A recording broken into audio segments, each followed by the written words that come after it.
What's up, everybody, and welcome to this week's edition of Black Box Beat. I'm Kang. I'm Maria. And I'm Hells. All right, everybody, let's kind of kick it off with a conversation that's been going around for, I think, well over a year. And I think a lot of it goes back to what the Fed was actually intending to do at the very beginning, a term that they haven't used in quite a while. And that word would be demand destruction. Demand destruction is the word. This kind of happens when you raise rates and are aggressive in a way to where it puts pressure on the consumer and takes away their ability to spend. There's a couple of pieces that I want to kind of walk through a little bit. There's a couple of charts. If we can get to the first one, this is the rising debt that the consumer has been taking on. And if you go back to 2024 all the way to where we are now, you can see that debt is increasing, both housing debt and non-housing debt. That is a picture of the consumer not necessarily being as healthy as it was because they are in debt, okay, in a rising interest rate environment. Again, puts more pressure on the consumer. If we can jump to the next little slide, non-housing debt balance. Again, looking at this, you see the biggest piece sitting in here is student loan debt. This is where it becomes interesting, and I think it's something to take a look at overall because student loans have been in a moratorium. That moratorium is set to expire here in the next 30 days.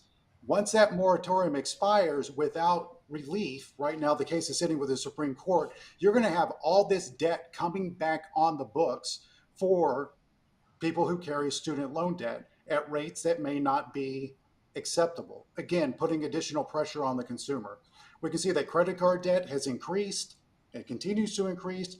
Auto loan debt increasing. Every last bit of debt that you can imagine is increasing while the rates continue to move higher. The last one is probably one of the more scary charts that I want to show you. I say scary, but it's not meant to scare anyone. This is the overall delinquency rate as far as things being in serious delinquency. A couple of things to show here. You see credit card debt on an uptick. You see auto on an uptick.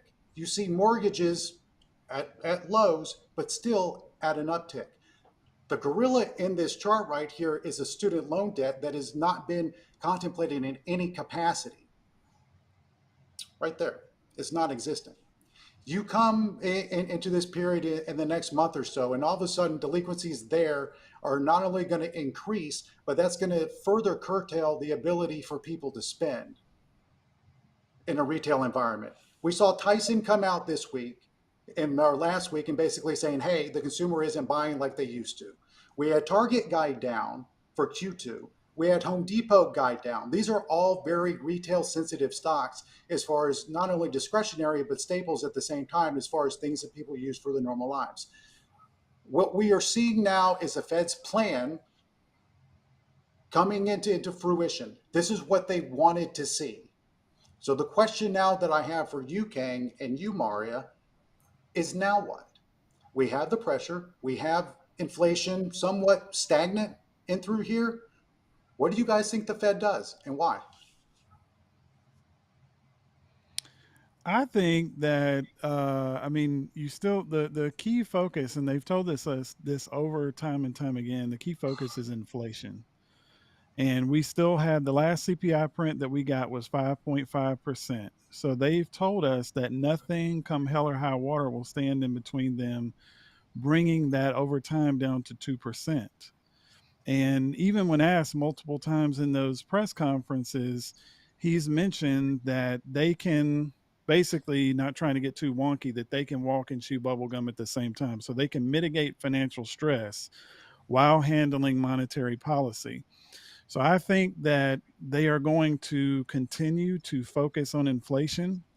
I think that personally, they may raise even one more time because, you know, core even increased the last time on the CPI reading by 0.4%. So you still have this last 3.5% is going to be very sticky. So some of the things, I think you make valid points, but some of those things like Home Depot, that's discretionary. People just aren't really going to be, upgrading or doing home improvements. That's something that's not necessarily core to survival. Uh, Autos delinquencies are going up a little bit, so they may turn in the car. or on some of these retailers, they may trade down. And we've started to see that too. So instead of getting like your name brand stuff, you may trade down to like the private label or store stuff. So I see the Fed keeping the pedal to the metal, or at least keeping the pressure in terms of inflation, because again, as we've talked about before, and this will be my last point. I think that he is focused on, the majority of Americans not being, living that paycheck to paycheck, but inflation erodes spending power. So inflation is actually a really bad thing, especially when it becomes entrenched. So he's focused on getting that out of the system so that it does not become entrenched like it did in the 70s. Because then you got to raise rates higher ultimately, and that's even greater pain. I do tend to agree with actually both of you. Hells, you have really great points, and these are all things I think at some point in time are going to be an issue, regardless of the flip side of that. Where I do agree with King, I do think that the Fed will continue to focus on inflation because they have to. They're going to. That's what they said they're going to do, and I think they're going to have to follow through with that. However, I do think it's going to be really interesting when some of these other aspects, housing, student loans, auto loans, all this stuff, as these start to pop up, uh, I don't know how they're going to handle that, but I do think they're going to have to do something. They have to address it. So as far as what they do, I have no idea. I don't know what would be best for us or what they feel would be best for us. But I do think it's going to be something that we definitely have to keep an eye on. Yeah, no, look, and I think it's a shame. And I hope you don't believe that that might be me posting this is me saying, okay, the Fed needs to stop doing what they're doing. They're going to do what they're going to do regardless. And I think that in bringing this up, when we've had a day like we had within the market today, where everything was absolutely on fire to the upside, data like this and conversation like this kind of gets lost in the overall mix. The bottom line for me is the American economy relies fundamentally on the consumer. Right now, the Hmm. consumer is getting kicked in the head, face, neck, and throat at every turn, no matter what, things are getting more expensive. While inflation erodes spending power, so does higher interest rates. It's just a different bag. It's like you're still impacting the consumer substantially, whether you raise rates or you have inflation. I understand that one, maybe you can control over the other.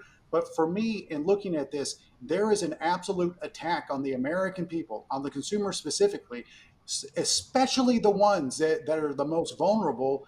And we have this massive disconnect in the market that we've seen. When you see Target guide down and then go up 3.5%, it's like, okay, you see Home Depot guide down, and it was like what, up 3.5%, 4% today.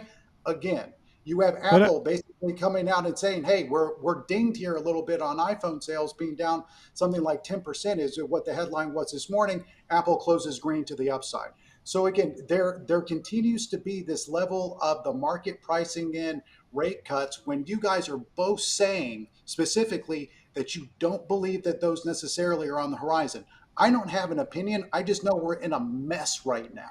And well, let I me. don't know. I know the clock is running down, but let me just make this quick point. I see it as elective. I get what you're saying as far as financial stress, but inflation, I don't have a choice to go pay lower prices for groceries. I can only trade down so far. Like I can only buy store brand milk and it's still going to be expensive, or store brand XYZ and it's still going to be expensive. I can personally make a choice not to go buy an auto or buy an expensive car or buy a car. I can personally make a choice not to get in more credit card debt. I can personally make a choice not to get in more student loan debt. So so all of this debt that people are in, this is elective. Like the Fed is trying to wring out, because inflation, whether you're making $60,000 or not, or at the poverty line, we all have to buy these basic essentials. So So it does affect the people at the bottom of the income strata, and so they're trying to wring that out, and that is job number one. So personally, you know, I see what you're saying as far as how, especially like student loans, are really going to affect people when those come due. And so that's definitely something that I'm watching as we get later on in the summer. But like credit cards, auto loans, those types of things, you know, I want to say not and too you long know, ago, people were for being taking a on little a bit repetitive, thousand right? dollar a month auto payments. I don't you, have any sympathy for that. okay, so you don't, right? But the American people do have things called credit cards. And if you're looking at that chart and you actually choose to be an honest broker instead of just being anecdotal as far as what you have in your life, you'll see that people are subsidizing the pops in inflation, the pops in what they're paying in price and goods by putting them on their credit cards. So not only are they paying the inflated rate, they're then But you're getting losing. No, no, no. You're losing. You're losing the. You're losing brother, it. You're losing it. Not. You're not telling the whole picture because you don't know. because Like you won't let me finish the American, a lot conversation. of Americans live outside of their means, so we don't know what these purchase. If this is just financing their life, like their day to day life, you don't have that data, or if it's people who are living outside of their means. So this is just an overall like high level number, and we don't have the ability here to drill down in terms of seeing what they're spending these funds on. Can we agree that consumer debt is increasing higher than it has historically? Can Of we agree course, on that? I agree Okay. with that. Can we agree that wages have not increased in the same to the same trajectory as inflation? They have not adjusted with inflation. Can we agree with that? I agree with Can that. we? I do. let's get back to how are we. How No, does no, this no. talk about No, credit stop, cards? stop. No, no, no, no, no, I thought we no. were talking about credit cards. Can we agree, yes or no, that wages have not kept up with inflation? Yes or no? I mean, you can look at the black and white and see that. Oh, for fuck's sake, man. Just Come answer on. the question. Can you not see, can you not acknowledge that? Yes or This no? is the third question that you've asked. What's your point? No, it's the same one. Can you not acknowledge the fact that wages have What not is kept the pace with point? inflation? Yes or no? What's make your point? Come on. Make You your haven't point. answered the Let's question, go. dude. We got We're a gonna Answer move the time on to question. show. Brad Mary Kill in a second. Yeah, we got a time All right. show. We got to Okay, make the point. we can move off. And look, Kang, if you don't want to answer questions that you don't know the answer to because you want to be belligerent, No, cool, I can dude. understand I'll just skip English, you but on the you next segment. It's fine. obviously you can't make All a right, so point. Let's get before to rolling Shag Mary down here, Kill. let's go ahead and kick off into some other things. I think the question now is kind of where is the money flowing here, Maria? Oh, with Jack, Mary, and Killing. Shag Mary Kill. Shag Mary Who was Kill. first? That's me. Oh, so Google, guys. My pick this week is Google, and back on the 10th, there was really nice buying into the August 115 calls. There was over $3 million into that line. I like the technical setup. You can see we've got a little bit of support there around that moving average. OI, if we look at that on the next screen, shows that they are still in this position. I like it. We are up very nicely on these. I've exited half the position, I believe, either a half or a quarter, one of the two. I've exited some of the position, and I'm in it for now. It is a shag. Look, it's hard not to fall in love with anything that is literally classified as AI at this point. AI Right. rip, AI rip. It's like so, yeah, Jack, why not? Let's go. And I'm with both of y'all. Anything classified as AI is like that's the darling right now, just like crypto was a little while ago. So I'm with you. I mean, it's you can't go against it. So I'm in it with you.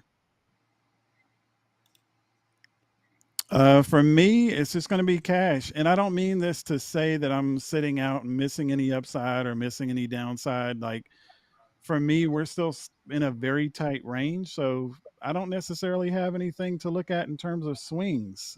For me, it's just scalping intraday, cash overnight, because we are stuck in this very, very and historically tight range. I can't remember seeing the market, at least like on SPX, from an index standpoint, just being this tight and this compressed. So for me personally, I'm just waiting to see if we can get out of that 4120 to we broke over that 4150 area. I've got some resistance up around 4070, but for me right now, while we're just kind of trying to find our way, overnight cash, scalp intraday. I like that. There's nothing wrong with cash. I'm always an advocate. If you don't like the setup, if you don't see the flow that you like, there's nothing wrong with being cash. I can tell you that myself. I am focused more on super. I'm very, very, very picky on the flow I take right now, so I get it. Cash is good with me. That's a shag. Yeah, look, can't knock it. Yeah, it's like what are you going to do? Money's money. In your hand sometimes is better than out there in the game. For me, look, it's like and I like being transparent and honest. I was prepared to kind of really be actionable this week off of these retail earnings that were coming through, seeing that mega cap is basically all but reported with the exception of Nvidia. But the price action surrounding some of these ERs post really, really, let's just call it shoddy results, especially when we're talking about Target, we're talking about Home Depot, we're talking about pretty much everybody that's reported over the last several days. These are not good numbers. And my theory, again, is the backbone of this economy is the consumer. The consumer is screaming bloody murder. Hey, I can't take anymore. And to see these tickers blitz the way they did for Home Depot to rock to the upside, for Target to rock to the upside today, that means that there's a massive disconnect that I'm not able to get my head around. And if I'm not able to get my head around something, I completely sit back. I want to sit back and do nothing. I would much rather watch than enter a game that I don't understand the rules. Right now, I don't get the rules.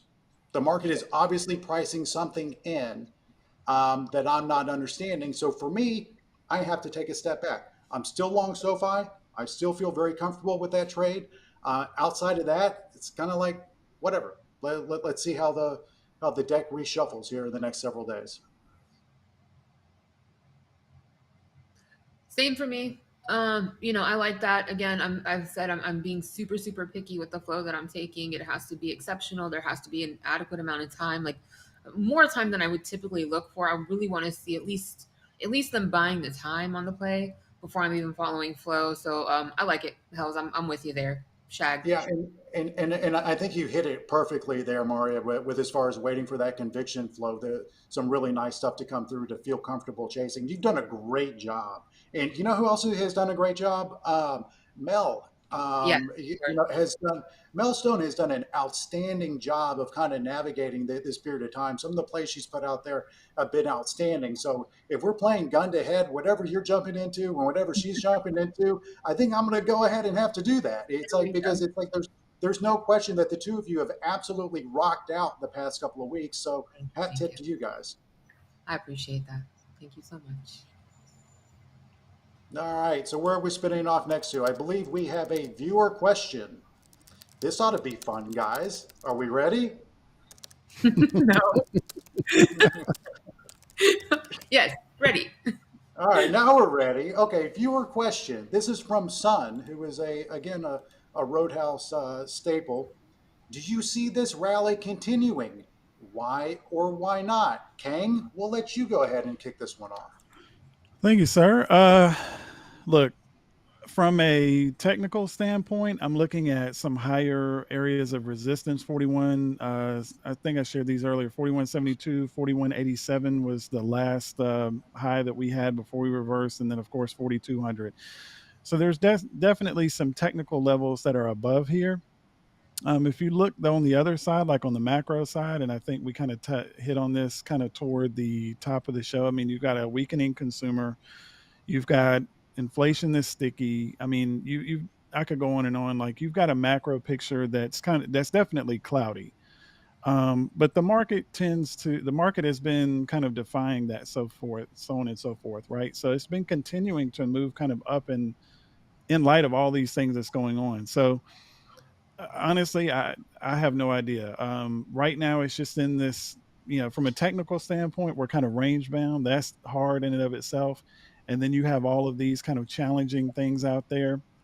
So I know it's probably not what you're looking for, but I'm just going to have to say I have no idea. This is there. I think you can make a case and say that we could squeeze up, or you could look at the macro and say we might go to hell. Who knows? I have no idea.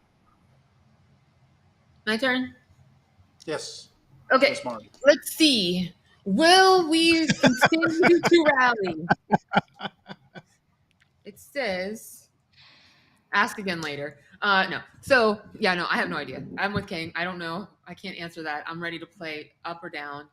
Um, you can try to apply logic to the market, but we all know the market is not logical. There is absolutely no logic involved whatsoever. So in order for myself to sleep better at night, I tend to not ask myself these kind of questions. I wake up in the morning, whatever direction I see that direction, I look for my technical areas and I play it. It just relieves a lot of Mhm. stress on my end. Yeah, Mar, I think you answered that pretty perfectly from the standpoint of It's like it's just whatever they give you, you're going to trade. I think it becomes a little bit more difficult with people that have either been sitting on the sidelines thinking that hey, I missed the rally, or do I jump in now? I think that there's a lot more questions that people have out there, just regardless of what they can scalp intraday. And I think Kang said it. Look, if any of us say that with any absolute terminology, this is what's going to happen, you would have to understand that we would be lying or just pulling shit out Hmm. of our ass.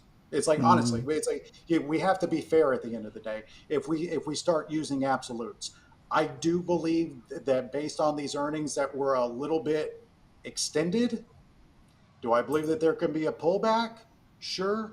Am I seeing flow come through that screams pullback? Not really. Am I seeing flow come through that says we're going to bang the upside? Kind of, sort of, but not really. I think this is a guesser's game, and I'm still going to go ahead and err on the side and say there is something being priced into this market dynamic that I have no real understanding of. And I think it's okay to acknowledge and admit that. I have no understanding why you can guide down and be up 3.5%. I don't know how. I don't know how that's even possible. I don't know that I've ever seen that before. So, with that being said, play what you see, take it as it comes, try to be smart. And at the end of the day, your only obligation is to protect your capital. One thing though, I think a lot of these ERs though, this is on a kind of a different tangent there, Hills. I know we're getting ready to wrap up here. I think a lot of these ERs were sandbagged. I mean, it's set the bar so low that you look good. But you're going to sandbag and then guide down. It's like that's the thing. It's like that's what doesn't. There's just something within all of this that just doesn't necessarily jive to me, as far as the results that are coming out and knowing what the pressure is on the consumer. It's like we can try to see. We look, hey, you and I can disagree a lot, right? Like we can point the finger and say Fed. We can point the finger in that. We can say okay. We can say a lot of different things, but it doesn't change the reality that there is a massive amount of pressure on the consumer right now, and that ultimately is the backbone of this economy. You can only squeeze so much out of them before you break them. And I don't know ultimately if breaking them is really the point that the Fed or anybody needs to make right now. It seems to Got me to that it's inject. I hear that extraordinarily. music. I hear the It music, seems to man. me. But Hey Jim, don't you consumer play has that music? I'm not done. I have one point. hey, I don't control it. I find The it music's coming. Hey, Jen, the consumer's got to have some personal responsibility. All right, folks, I find it that winds up extraordinary. No, this dang, point in dang, our dang, show. dang. You That we can't are do at the that. You conclusion. can't You do hear the that. music. You hear the music. All right, folks, just like the I don't hear the Oscars, that music. means I wrap don't. it I up. just hear Wrap you it up. babbling. Wrap I it hear up. no music other than you babbling. No, That's there it. was I hear you music babbling. playing. That's all. There was music playing. Do you hear it? I don't. So I'll finish my point. I find it And I extraordinarily. hear a lot. You've been talking more than me this time too. So let's call them facts. You done Let's get to the talking? facts. Are you done? Can I finish? Thank you.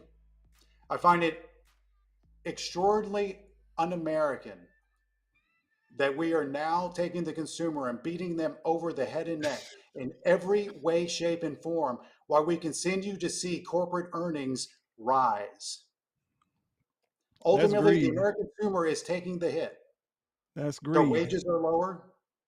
Around every corner, the consumer is taking the hit. That's all I have to say. That's it.